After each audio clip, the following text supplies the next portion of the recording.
ഈ ലോകത്ത് എനിക്ക് കാര്യമായ ഗുണമൊന്നും ലഭിക്കാൻ പോകുന്നില്ല എന്ന് നിരാശപ്പെടുന്ന ഒരാൾക്ക് പരലോക സ്വർഗലോക ചിന്തകൾ ഒരു പ്രത്യാശയായി മാറില്ലേ?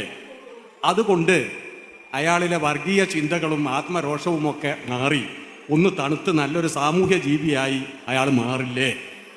യെസ്, ഈ പരലോക ചിന്തയാണ് ഇപ്പോൾ പലപ്പോഴും വർഗീയമായിട്ടുള്ള ചിന്തകളുടെ ഒരു വലിയ ഇന്ധനമായിട്ട് മാറുന്നത്.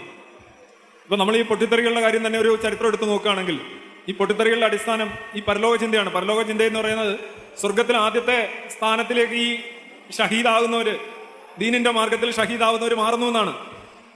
ആ ഒരു ചിന്ത ഉള്ളത് കൊണ്ടാണ് നിങ്ങൾ സ്വയം പൊട്ടിത്തെറിക്കുക മാത്രമല്ല ചെയ്യുന്നത്, നിങ്ങൾ നഗരമധ്യത്തിൽ പോയി ജനമധ്യത്തിൽ പോയാണ് പൊട്ടിത്തെറിക്കുന്നത്. അപ്പോൾ അവൻ്റെ ആ പരലോക ചിന്ത ശരിക്കും ഇപ്പോൾ വേൾഡ് ട്രേഡ് സെന്ററിലേക്ക് വിമാനം ഇടിച്ചിറക്കുന്നവർ അവർ ശരിക്കും പരലോക ചിന്ത ഉള്ളവരാ. ആ പരലോക ചിന്തയാണ് ഈ നാശം വിതയ്ക്കുന്നത്. അതേസമയം സാധാരണ ഇപ്പോൾ ഒരു 90% വരുന്ന ആളുകൾ അവർക്ക് ഡൗട്ടുണ്ട്. അവരെ പെട്ടെന്ന് വിളിച്ചാൽ അവർ പോവില്ല.